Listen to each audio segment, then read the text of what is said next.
Hey people, today is day 2 of the 30-day video challenge. And today I'm going to talk about mental illness. Yay! First, there are a couple of things I'd like to address. First of all, you may notice that my cheeks are quite red. I'm not trying to turn into an anime character.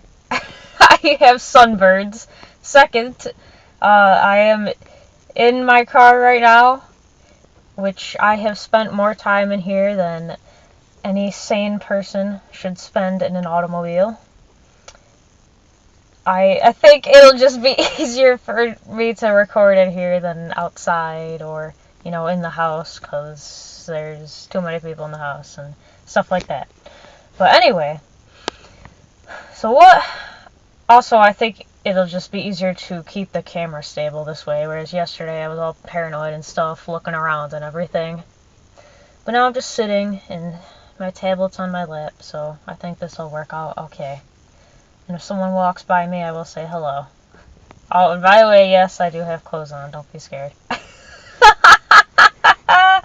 Anyway, what I want to talk about today is ideas in the relationship to consciousness, and you will see how mental illness ties into this.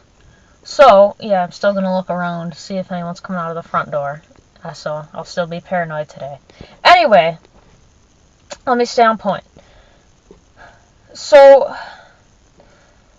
the background of this topic that I'm talking about today is the last month or two, I've been studying a lot about the cultural conflict that is going on in our world, which mainly centers around modern wave feminism. And,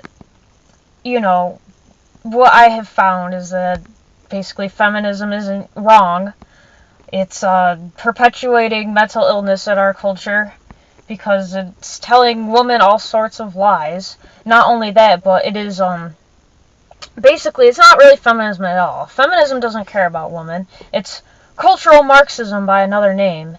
And basically, it's trying to keep women and minorities, like black people in America, it's trying to keep them oppressed so that it's really fucked up. So what's going on is that it wants to keep these groups oppressed.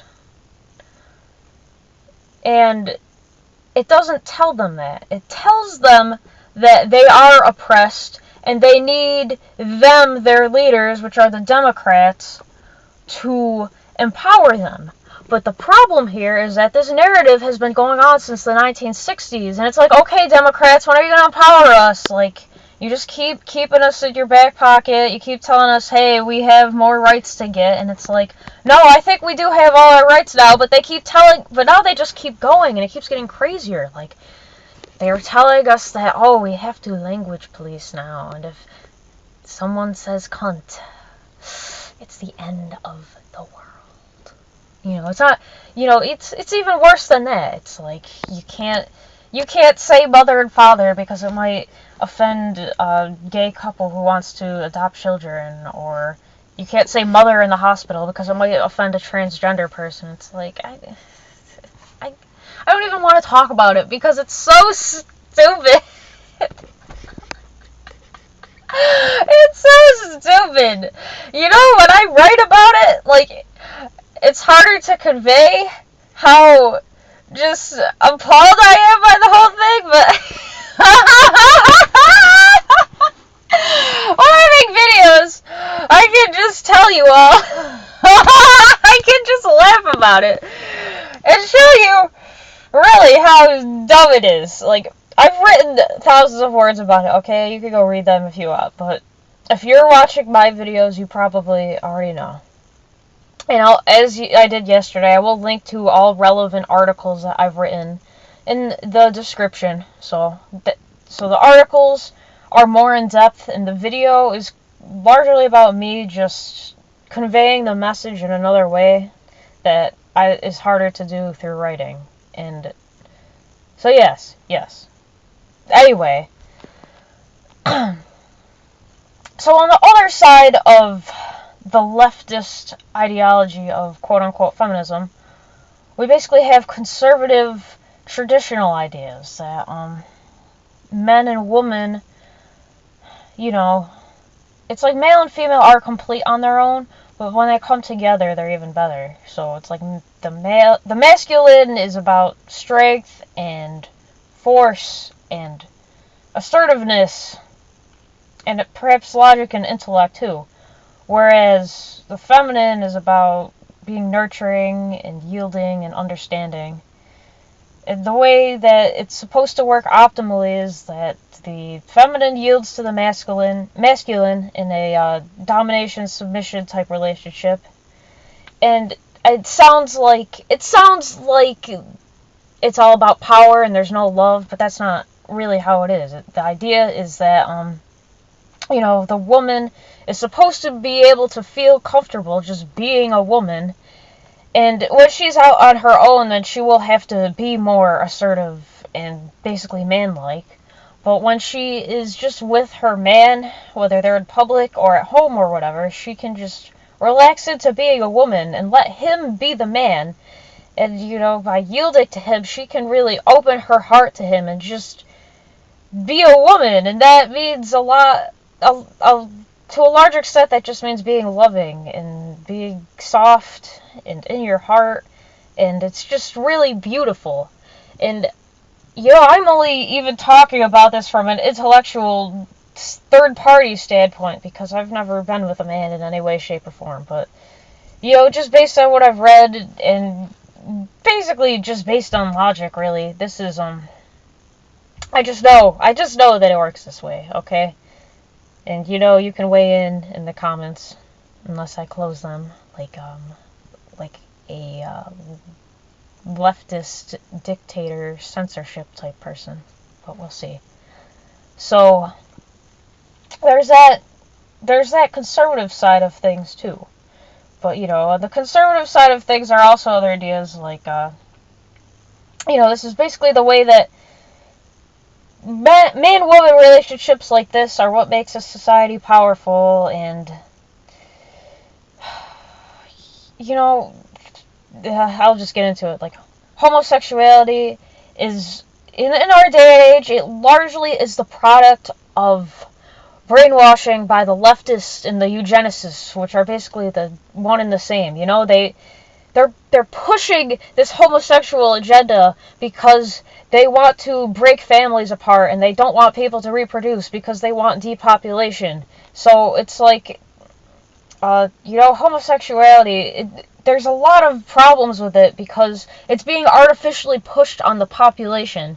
And, for me to be a lesbian for my whole life, I mean, I didn't realize it until, I didn't acknowledge the fact till 8 years ago, but you get the point. Just for me to be gay that long, and then to learn all of a sudden that a lot of it is bullshit, and it's being artificially pushed on people, and a lot of it's the result of endocrine disruption that comes from heavy metals in the environment and the freaking birth control pill and all this crazy stuff.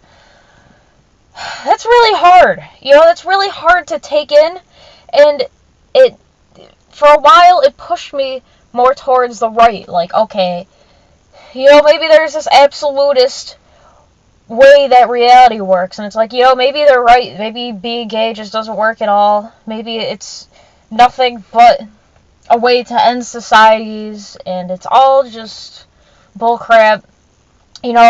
Women and men should know their place in society. It's this very Confucian thing.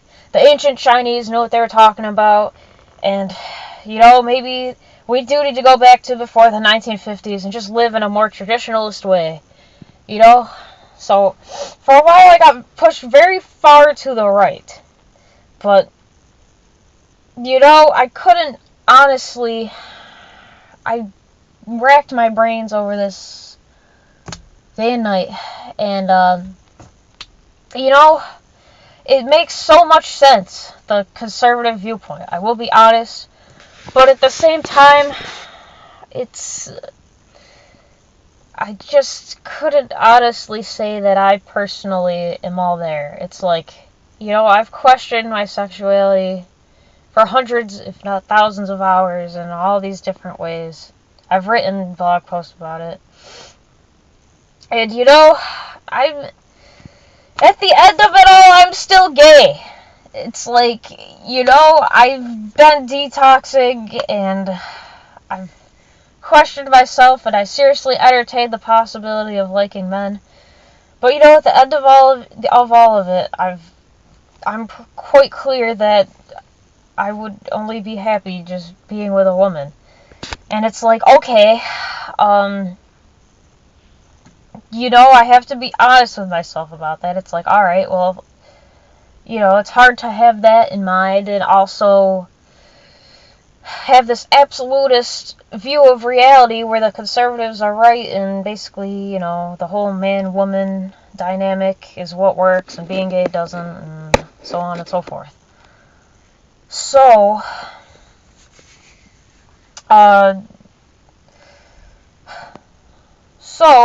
what is the reality here? That's really what we want to know. And, my mom's gonna walk by in like 2 seconds, so I'll probably have to say hi to her. Anyway, so, I shouldn't have moved this. The point is that it's not about ideas.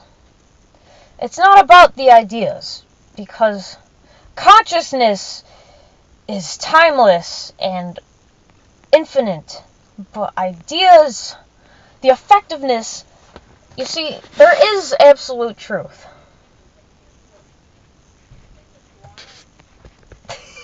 Yeah, that was my mom talking to me. Oh, videos have their interruptions. Anyway, ideas, it's like absolute truth does exist, but there are very few truths that are absolute and timeless and unending and whatnot. And,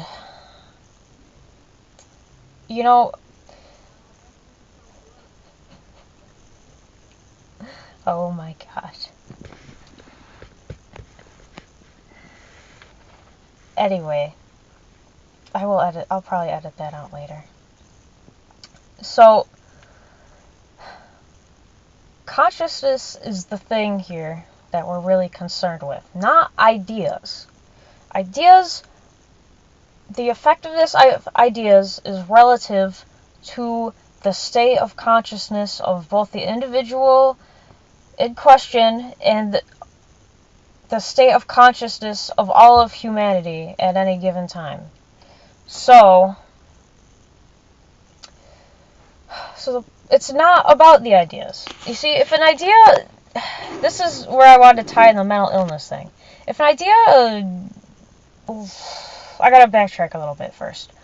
So, in order to understand any particular perspective, which is basically the same thing as an idea, as far as I'm concerned, is that you have to first completely get on board with the idea in order to understand it. Even Friedrich Nietzsche, I apologize if I'm saying his name wrong, he said that in one of his books. He said that you can't just cherry pick a perspective. First, and Bertrand Russell talked about this too. God bless his eugenicist heart. He talked about this too. Is that you have to take the whole perspective first. If you want to understand conservatism, you gotta take the whole enchilada first. The whole, by the way, that's not armpit hair, that's actual hair. I'm not a feminist.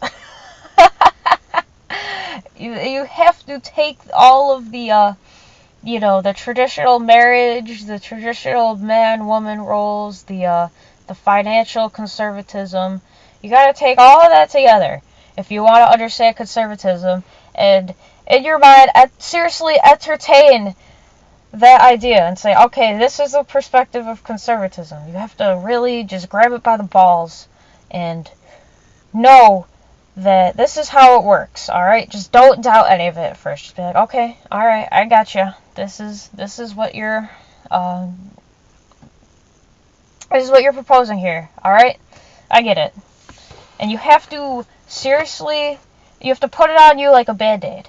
And seriously ascertain that is the lens through which you view reality for now. And eventually, probably within anywhere from a few days to a few weeks, maybe even a few hours, you will start to see through the holes of that lens. You know, you'll start to worry about some things, and it will become clear to you the ways in which this ideology either falls short or it conflicts with the way that you currently live. It'll conflict, you'll see the ways that conflicts with your other beliefs and ideas and so on and so forth. And at that point, you know, there's a decision to be made. It's, am I going to go towards this idea that I'm entertaining right now, or am I going to pull back more and to my default way of viewing reality? And the simple solution is that you have to do both. You have to integrate the new perspective into your root way of viewing reality. So it's like, you know, every perspective has its valid points, and you gotta find those valid points, and you gotta like get them into your brain. But at the same time, you know, if you get too far away from your root way of viewing reality, provided it's not completely insane like feminism, then you'll be overwhelmed. You'll start to feel nuts. You'll start to feel like, oh my god, I've been doing everything wrong, and you'll freak out, and you'll feel like you'll start to feel like an evil person. You'll criticize yourself to no end, and you will basically lose faith in life, and you'll go insane. Basically, it largely depends on, again, what your default view is to begin with, and also what the idea in question is. But, you know, if you go too far away from your default view, you're gonna go nuts. And that's provided that the default view is fairly strong to begin with. So that's what happened with me here, is, you know, I got pulled a little too far to the right. And it got to the point where I started viewing myself through like a pickup artist's eyes, almost like, oh gosh, I bet I did that because I'm a woman and I'm evil, and oh, women are such bitches, and everything I do is just a reflection of the fact that women are evil bitches. And it's like, okay, that's the complete opposite of feminism, but that doesn't mean that it's true. And it certainly doesn't mean that it's functional either. It's like, you know, all that pickup artist stuff, it is kind of true, but the thing is that it plays on unconscious aspects of people. You see, if a woman is awake and she's aware of all that stuff, and she is committed to using her intelligence to guide her, and she is awake, you know, all that pickup artist shit isn't gonna work. Like, you know, she's not gonna care about all this, oh, are you macho, and are you saying the right keywords that'll get into her brain and subliminally persuade her into sleeping with you. Like, all this shit, when you're dealing with conscious people, all that shit is really stupid. And that's the thing that we have to accept here. And I think the sound and the video are out of sync here. I don't know. I'll try not to pay attention to that. But anyway, you know, again, this is what I said at first. I'll say it again. It's not the freaking ideas, alright? In this world, we're so ideological. We think, oh, it's gotta be this idea that's right. And then, no, it's this one. Oh, you're stupid because your idea's wrong and mine's right. And it's like, no. Forget all your stupid ideas. It's about consciousness, okay? And as humans become more conscious, you know, both of those ideologies are beneath us. Feminism is far beneath us, But the traditionalism of conservatism, I don't think that's going to work for us either. I think to a large extent it does work, but it's too rigid. It's way too confining. It's doesn't it's more freeing than liberalism is, despite the names, they're misleading. But conservatism is still too confining for conscious people. I wrote an article on this. I said that conservatism, basically, if humans had no consciousness, conservatism would be perfect. But the problem is we do have consciousness, and we are not tied down to any one idea. We're conscious beings. We're not ideological beings. So, we have to keep going. There's this evolution of mind that's not going to stop, even if you want it to. Alright? No matter how much you could confine behavior all day long through whatever ideology you want, but it's just not going to work, okay? Our minds are going to keep expanding, and we're going to keep going, and we're going to get tired of conservatism and all this shit, okay? So, what I wrote in that particular article I just mentioned, I said that, in a way, we need these three particular political ideologies to govern specific aspects of specific principles that should govern the way we live our lives. So these are based on Steve Pavlina's principles that he wrote in his book Personal Development for Smart People.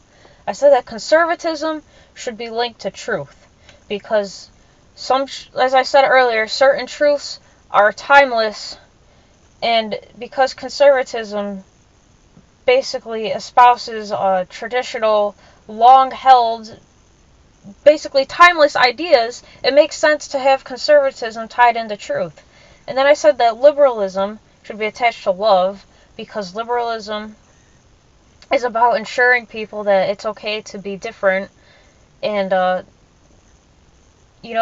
that's what love is about too, is that it doesn't care whether you're black or white or gay or straight or whatever.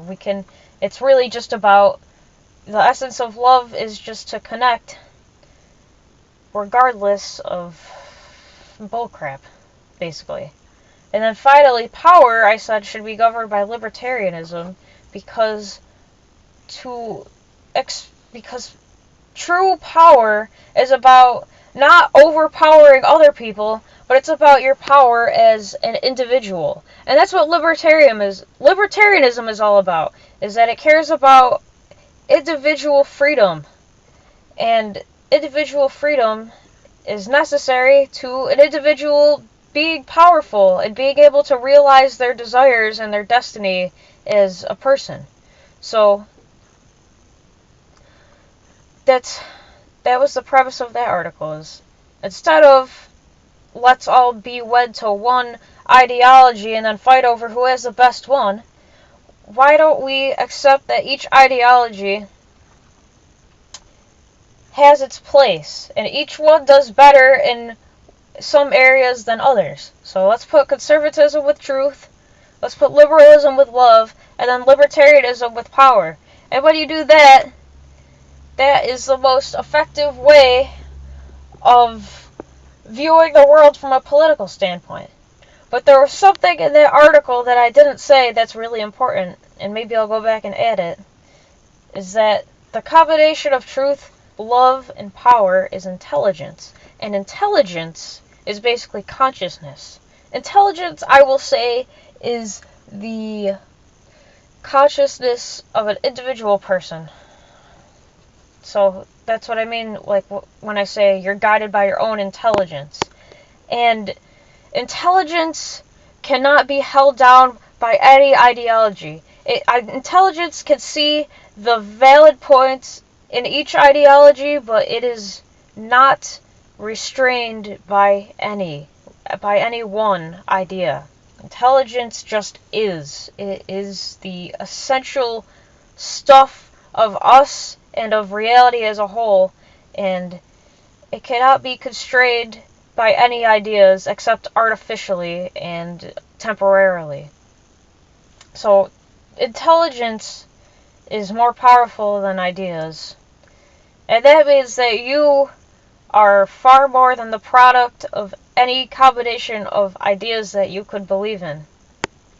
So, to return to the main example here of liberalism versus conservatism, is, I've said it before, is that when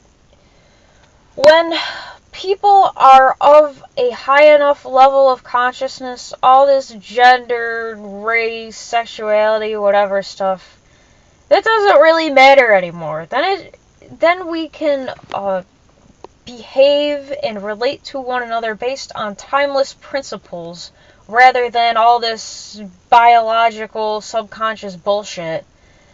And, that it becomes about who we really choose to be as people, as opposed to all of these, biological, subconscious hang-ups and triggers and whatever that we have, When people are highly conscious and evolved, all that shit doesn't matter anymore. And of course, in the world we live in today, I get most people aren't at that level. Even I am not quite there myself. But, we do have to accept that reality, is that we're pretty much outgrowing liberalism, and a lot of people are embracing conservatism now as a backlash against liberalism, but, just as I have, I think most people are going to find that conservatism isn't quite what we want either, and we want to go beyond, and it's in the right direction, but we want to go beyond even that. So that's why I espouse this 3-part model of politics, of political viewpoints, I should say, is conservatism with truth, liberalism with love, and libertarianism with power. And then intelligence is the combination of all of those, and it is far larger than, and it is beyond all of those as well. So, there was one more thing I wanted to say on this point. And what was it? Okay, here it is. So, I said earlier that when you want to understand a new perspective, at first you have to take it 100% seriously, and then with time you will see the flaws in it, and then eventually it'll come down to, okay, these are the valid points of this, and this is how I can, I recognize now that this perspective is not all there is, so I'm going to take the valid points of this perspective, and this is how I'm going to integrate it into the larger picture of reality that there is. And, then it just becomes one piece of the puzzle. And then from there, once you put, let me backtrack a little. So, first, you take the perspective totally seriously as if it's all there is, basically.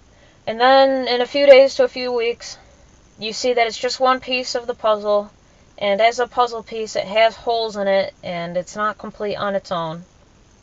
So you take a step back, you look at your default comprehensive view of reality, and then you see, okay, I think this is where the puzzle piece will fit. So then you put the puzzle piece in there, and now the new perspective and your default way of viewing reality are one. And once you reach that point, everything is beautiful again, and you regain faith in life, and everything seems not only awesome again, but more awesome than it ever did before. And this is what it means to live consciously, as you go through this process again and again and again with different ideas and different perspectives. And the goal is ultimately to build a comprehensive and complete view of reality. And I know this sounds like some stoner shit, but I've only smoked weed twice, and it was a long time ago, so, this isn't stoner shit. Because I'm completely sober. This is what I freaking live for. This shit is amazing, okay? I shouldn't be swearing to tell you about it, because it makes me seem degraded. But when you go through this process of building a more comprehensive view of reality, which is the same thing as becoming more conscious, you will see more and more of what is really going on here. And the more you do that, the more you'll want to keep doing that. And it just keeps going faster and faster. And it keeps going on, and it keeps getting bigger as you keep going. And it's this mind-blowing thing. And it's like, oh my god, this is what we're doing here. This is freaking awesome. It's like being on this roller coaster. And it does get very emotional. And that was the thing I wanted to address, is that, before, when you're in the middle of this process and you're not sure where you're going to go with a certain perspective, you can get very emotional and overwhelmed and distraught. I mean, I can't tell you how many times I've been to the point of feeling of wondering if I'm like this evil person who's been doing everything wrong. And then 5 hours later, I'm just sitting in the car singing Sweet Home Alabama. And then everything's okay again because I figured out the way the perspective worked, that it was all okay again. So, it's a risky process because you risk your mental health and you might go insane if you do it wrong. So it's here's the warning label of living consciously, is you might go out of your freaking mind. But you also might expand your mind and you'll become a more intelligent being. And there is nothing more exciting and promising than that. So it is totally worth it. And even if you do go insane for a few hours or a few days or whatever, you can always redeem yourself, because the essence of what you are is intelligence. And your intelligence can always bring you back to the comprehensive view of reality that is functional. So there's really no reason not to live this way. It's just... it's amazing. So maybe I will just end it there. So the point of this video, to summarize, is that living consciously is not about becoming wed to any particular idea. It's about integrating different ideas and perspectives into an overall comprehensive view of reality, which will enable you to become more conscious and intelligent and to see reality in all of its fullness. And that's what we're here to do. So, when you see political debates and stuff like that, just remember the truth, which is that all sides have valid points. Sometimes some sides have more valid points than others. But at the end, neither side is really correct. Or both sides are correct, and also neither side is correct. If those were conscious beings at the debate table, they would not be debating who's right. Instead, they would be looking for, okay, how do our ideas connect to each other, and how do these fit into a larger view of reality? That's how conscious beings would debate. So, as time goes on here, and we open our eyes more, and we see what we're really here for and how things really work, that's what our debates will become more like. They'll be more like, not even negotiations. They'll be like creating art.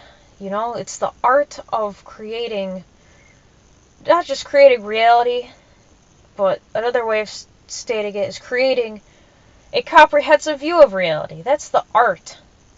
So instead of being opponents in debate, we'll be artists creating together, creating a crystal clear and complete view of the world. And that's what we are here to do anyway. So,